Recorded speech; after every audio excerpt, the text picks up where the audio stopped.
The evolution of evolution. In the 15th century, a man named Copernicus proved that we were not in the center of the universe.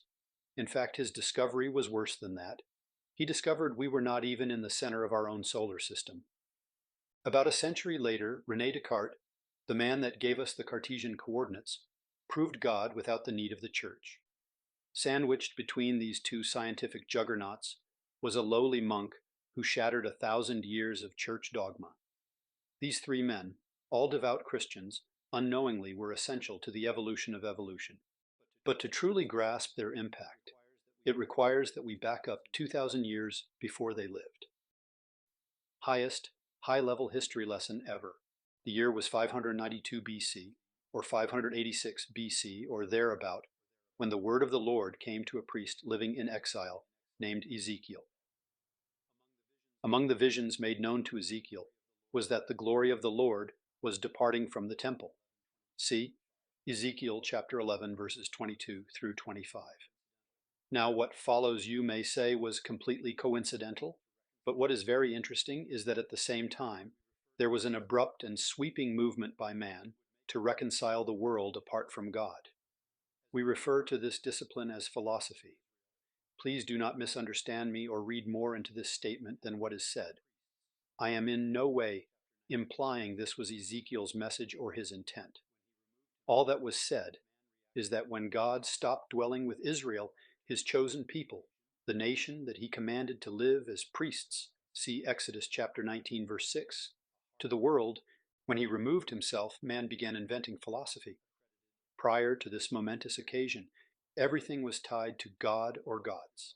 The weather, war, a hardy crop, or a failed harvest, it was all tied, accredited, and controlled by the divine.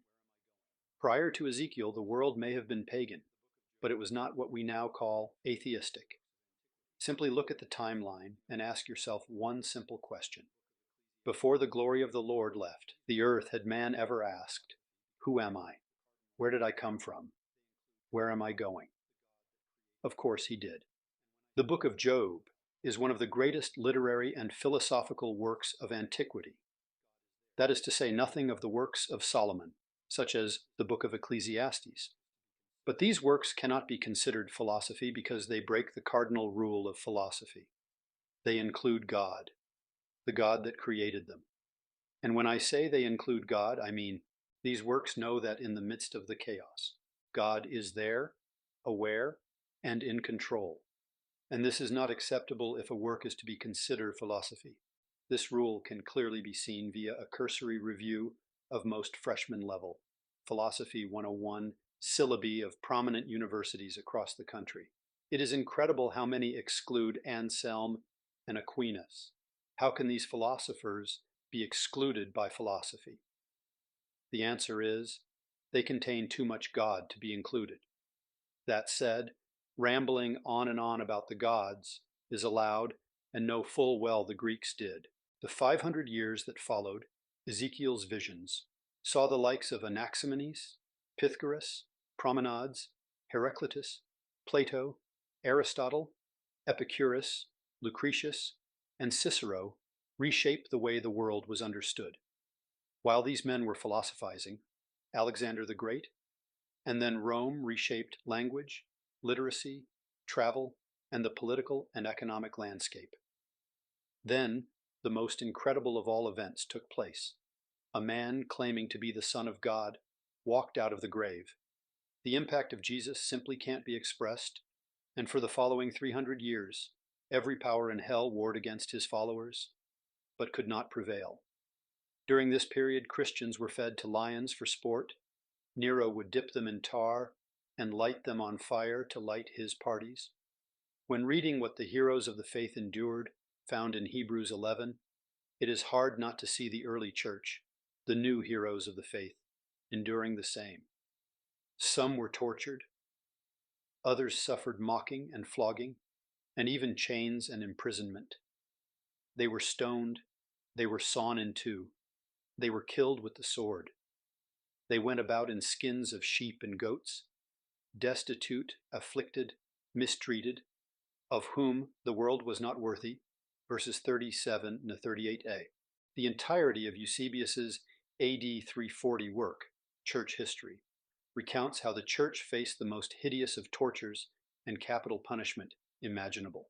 One eyewitness described the events thus: "The magnitude, however, of the tribulation in these parts, and the intensity of the fury of the Gentiles against the saints, and the variety of the sufferings which the blessed martyrs endured, we are neither able to state with accuracy, nor indeed is it possible for them to be embraced in writing. For the adversary darted upon us with all his might, preluding thus soon his fearless coming which is about to be. He practiced withal every device." The Epistle of the Gallican Church. If Christianity could not be crushed, it had to be corrupted. In the early 4th century, Constantine, the emperor of the Roman Empire, converted to Christianity. A year later, in AD 313, he issued the Edict of Milan, legalizing Christianity, which allowed Eusebius to write the work mentioned above. Then in 392, pagan worship was outlawed by Emperor Theodosius. The next 200 years saw Christianity move from the poor and ostracized to the rich and powerful.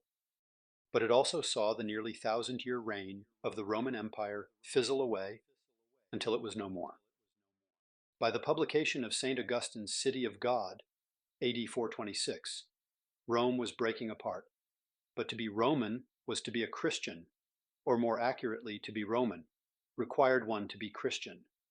The invading pagans that had split the Roman Empire in two were not Roman. 100 years later, Emperor Justinian the Great reunited the East and West, but it was his ecclesiastical reforms that would endure. Reform 1. Christianity is the only allowed religion. All others would be persecuted. Reform 2. Only the clergy were allowed to read the Bible. Reform 3. Only the state church could conduct baptism. Reform 4. Heretics were forbidden to gather for worship. Reform 5. The church could confiscate property from heretics. Reform 6. All magistrates and soldiers must swear allegiance to the church. However, Justinian's political and military victories were a flash in the pan. Rome immediately splintered again, and the Western fall was inevitable. Thus, for the next 1,000 years, the church was the glue that held Europe together. During this period, termed the Dark Ages, by a people that termed themselves enlightened, always consider the source, it was the church, even with all its corruption, that kept a faint glimpse of literacy alive in Europe. However, to explain this, let us return to our lowly monk. Martin Luther was the first person ever to go viral.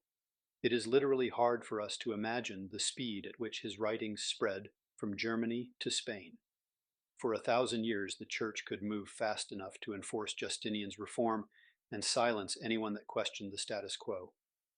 However, the printing press, an invention that predated Luther by only 43 years, allowed for the production of material at a rate faster than the church could burn it. And while the church made a valiant effort to burn everyone and everything they could, they simply weren't fast enough. One of my professors referred to the printing press as an information accelerant. Yet what did that pesky monk write that went viral? Luther had a problem with some traveling priest that sold indulgences in his town. These snakes would offer insane opportunities, such as removing 1,000,000 years from a relative's sentence in purgatory at the cost of a small donation. You heard that right. These men of the cloth would tell peasants that if they donated to the church in return, the church would reduce the sentence of a dead relative's time in purgatory. How could the poor ignorant souls not give if they could relieve their own mother's suffering? Additionally, Luther could not stand indulgences, some of which were sold prior to the sin being committed. Imagine you are planning a trip to Vegas. Maybe consider paying for those sins before you leave, just in case. Lastly, he did not like relics, the mortal remains of a saint, or something associated with them. The more relics a church had, the more of a tourist destination it was.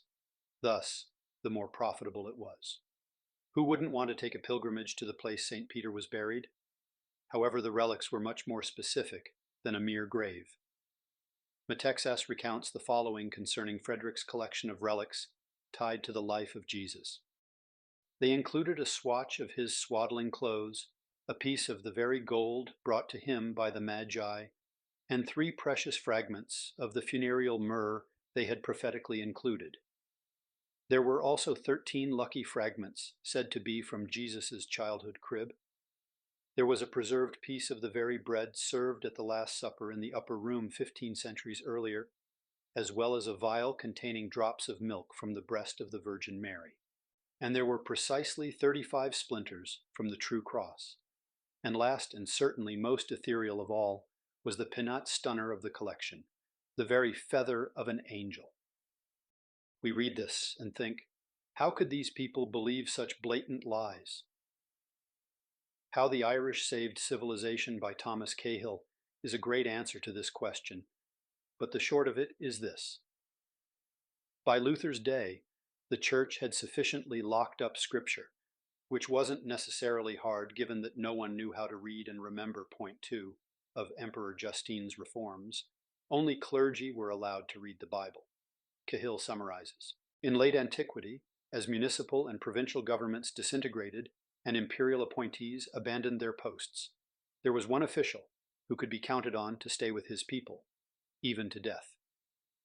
The episkopos. Say it quickly, and you will hear where the English word bishop came from, a Greek word meaning overseer or superintendent. In the Acts of the Apostles and the letters of Paul, bishops are mentioned occasionally as church functionaries, hardly distinguishable from priests, from the Greek presbyteroi or elders. Most early Christian congregations seem to have been run by some combination of bishops and priests, local men and, in the first stages of development, women as well, who were chosen by the congregants for specified terms to take care of practical matters.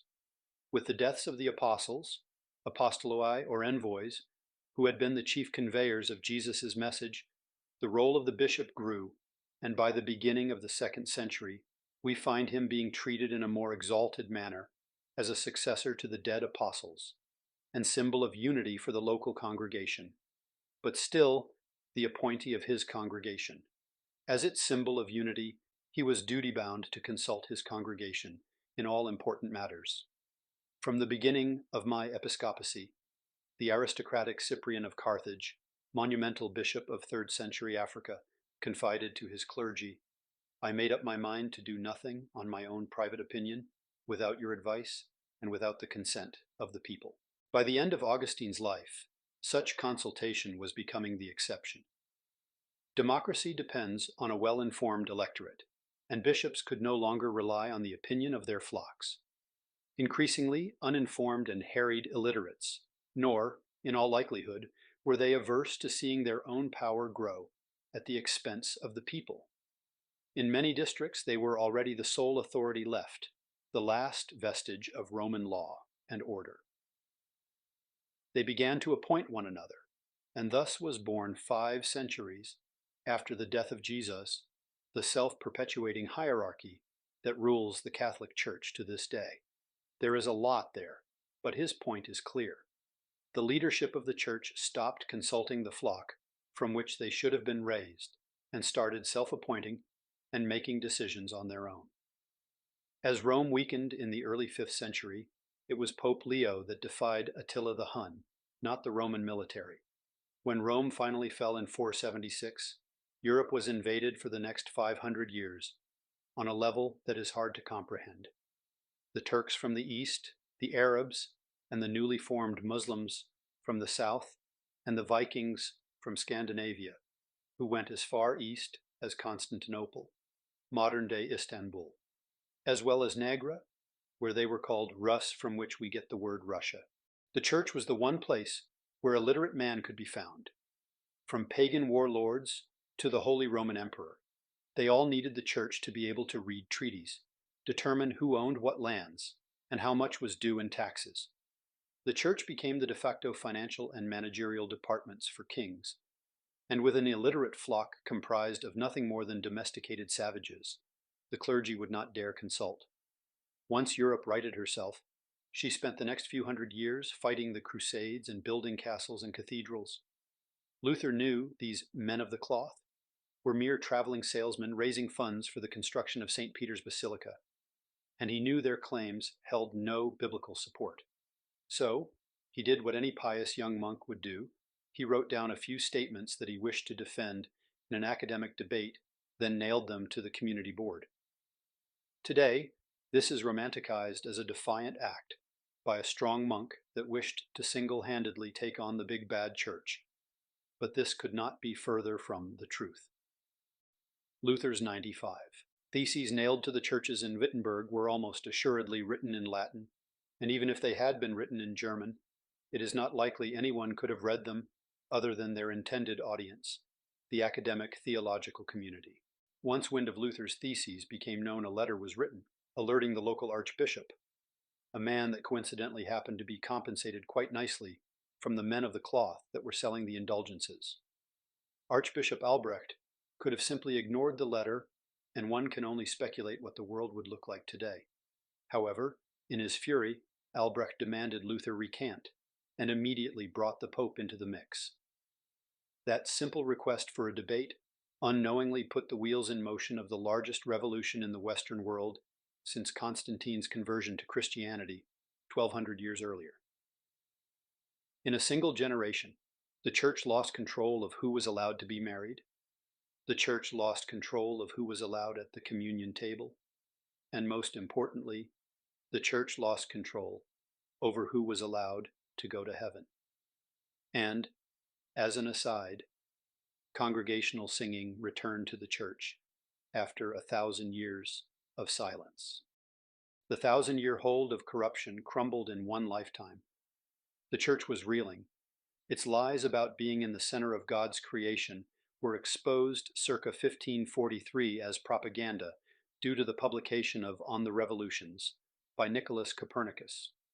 Its stranglehold on dogma had disappeared because a lowly monk, who simply requested a debate, ended up splitting the Church into the Catholic Church and the protesters, aka the Protestants.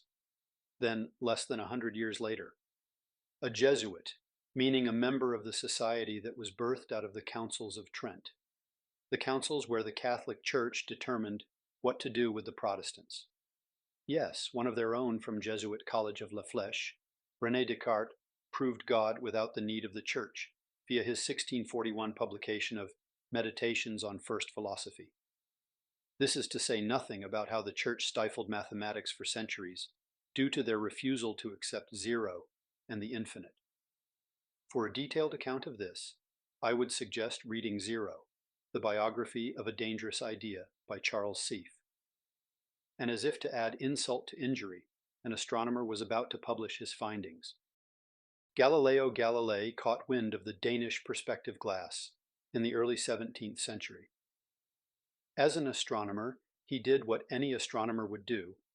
He pointed his telescope toward the heavens, and lo and behold, he saw craters on the moon.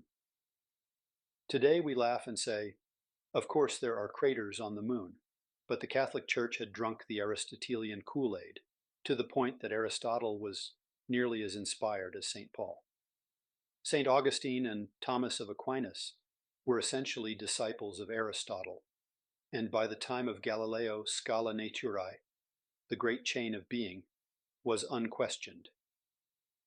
Aquinas' chain descends from God, who is obviously at the top, to angels, to humans descending all the way down to the inanimate. It is not hard to apply a theological interpretation to this chain, at the top perfection with God, and as one descends away from God, the more corrupt things become, until you arrive at the point at which God is no more. We call this hell. The Church's response to Galileo's claims of a non-perfect moon resulted in a choice Galileo had to make. Admit the craters were defects in his devices, or be excommunicated.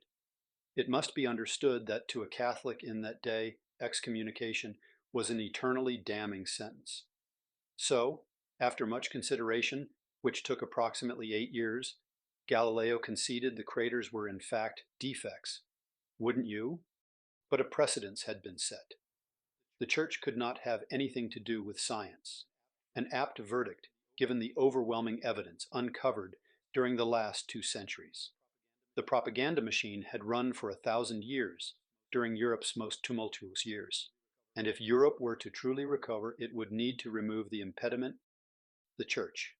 This ushered in an onslaught of philosophers attempting to reconcile the world around them apart from God. Sound familiar?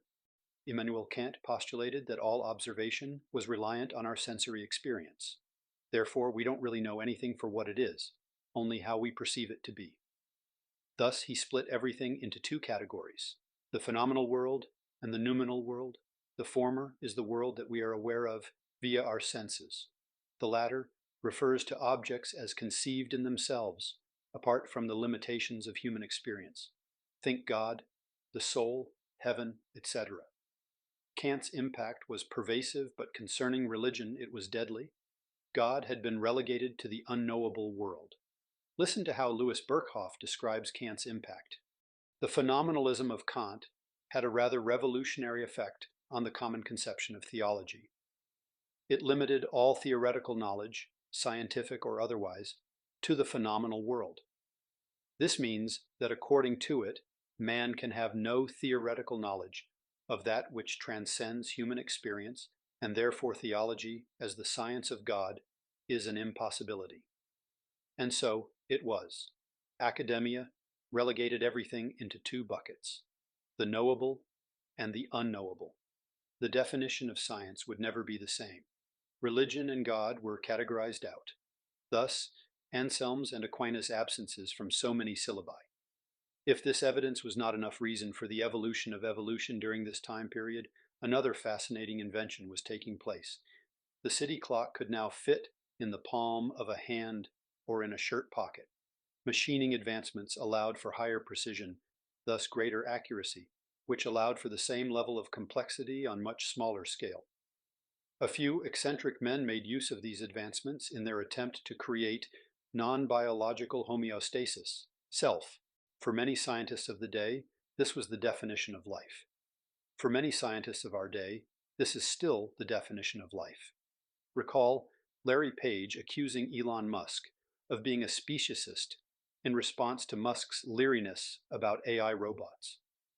For those wondering, homeostasis is defined as any self-regulating process by which an organism tends to maintain stability while adjusting to conditions that are best for its survival. 300 years ago, non-biological homeostasis may not have contained the intelligence provided by today's large language models, but the robots were no less impressive. These automata could draw, play musical instruments, and even chess, very similar to what we see them doing today. Cambridge professor Simon Schaefer has an excellent documentary on the creation of these automata, available on YouTube. We may chuckle at the notion of these automata robots as no less than gimmicky toys, but to do so is to ignore the importance of these analog devices. They were self-regulating, self-governing animations, regardless of outside influences. It's a pretty good definition for how we still categorize living beings versus inanimate objects. Again, we chuckle at this today because when we see life, we have a much deeper grasp of the immense complexity beneath it. However, in Darwin's day, DNA had not been discovered, much less decoded. Everything was mechanical. It is easy to see how in their eyes, time could cut a tail off here. Chance could stand an animal up on 2 legs there. Perhaps a bad mutation removes some fur. Dramatic climate change alters a diet which leads to increased cognition, and voila, monkey to man. This is the evolutionary explanation of the progress. A slight modification here and there, and out comes a new species. Hit the rewind button, and if you wait long enough, each slight modification is reversed until you end up with a single-cell organism. One may ask where the single-cell organism came from, and the answer is, of course, a place with the right ingredients to create a single-cell organism. Scientifically, it has been called the primordial soup. Those that reject this ridiculous answer have postulated that perhaps it was a life-carrying comet. Yet even this, for some, is a very disappointing answer. For most of us, time plus chance has never given way to a mixing bowl, popping out a chocolate cake regardless of the initial ingredients and temperature. Most disappointing for me, time plus chance has never given way to random marks on a piece of paper resulting in a passing grade. Yet for the explanation of life, we are given no starting point, as that would reside in Kant's noumenal world, and we are only given time plus chance to explain where and what we are, as we are only allowed to look for the answer in the phenomenal world. Why? Because science drew a line in the sand that said, it must be knowable, it must be material, it must not include outside influence. This line has become a wall, and it has obstructed all scientific development in the field of our origins. And it will continue to do so until the establishment is exposed and rejected, just as it was exposed and rejected 500 years ago. Again we ask, what is the evolution of evolution? Paul said it quite nicely. They exchanged the truth about God for a lie and worshipped and served the creature rather than the Creator. Romans chapter 1, verse 25. But what prompted those enlightened men to exchange the truth for a lie? Evolution's primordial soup was a corrupt church. Evolution's cosmic inflation exploded out of a church that used the Lord's name in vain. In the name of God, under the threat of eternal damnation, the church fed its fleshly desires of power and control, each lie being concealed with another. When concealment failed, the lie was protected through banishment. When banishment failed, public torture and execution was employed. But be sure your sins will find you out. Numbers chapter 32, verse 23. The Enlightenment was a culmination of evidence so great that the church could no longer maintain control in the face of such blatant lies. Their sins were found out. And what was the consequences of their sins? Not only did it cost them their stranglehold on what was deemed truth, but caused the greatest backlash ever experienced by man. They threw away God. By 1882, the result of throwing away God had manifest itself. This led Friedrich Nietzsche, one of the greatest of philosophers and staunchest of atheists, to pen a parable in which he tried to warn us of the results for throwing away God. The madman. Have you not heard of that madman who lit a lantern in the bright morning hours, ran to the marketplace, and cried incessantly, "I seek God, I seek God." As many of those who did not believe in God were standing around just then, he provoked much laughter. Has he got lost? Asked one. Did he lose his way like a child? Asked another. Or is he hiding? Is he afraid of us? Has he gone on a voyage? Emigrated? Thus they yelled and laughed. The madman jumped into their midst and pierced them with his eyes. "Whither is God?" he cried. "I will tell you. We have killed him, you and I. All of us are his murderers. But how did we do this? How could we drink up the sea? Who gave us the sponge to wipe away the entire horizon? What were we doing when we unchained this earth from its sun? Whither is it moving now? Whither are we moving? Away from all suns. Are we not plunging continually, backward, sideward, forward, in all directions? Is there still any up or down? Are we not straying as through an infinite nothing? Do we not feel the breath of empty space? Has it not become colder? Is not night continually closing in on us? Do we not need to light lanterns in the morning? Do we hear nothing as yet of the noise of the gravediggers who are burying God? Do we smell nothing as yet of the divine decomposition? Gods, too, decompose. God is dead. God remains dead. And we have killed him. How shall we comfort ourselves, the murderers of all murderers? What was holiest and mightiest of all that the world has yet owned has bled to death under our knives. Who will wipe this blood off us? What water is there for us to clean ourselves? What festivals of atonement, what sacred games shall we have to invent? Is not the greatness of this deed too great for us? Must we ourselves not become gods simply to appear worthy of it? There has never been a greater deed, and whoever is born after us, for the sake of this deed, he will belong to a higher history than all history hitherto. Here the madman fell silent and looked again at his listeners, and they too were silent and stared at him in astonishment. At last he threw his lantern on the ground, and it broke into pieces and went out. "I have come too early," he said then. "My time is not yet." Dear Nietzsche, I believe the time has come. We can now see the result of killing God. I believe it is high time we kill evolution before it is too late for us. Thank you for listening. Please visit flute and dirge.com for footnotes and additional resources.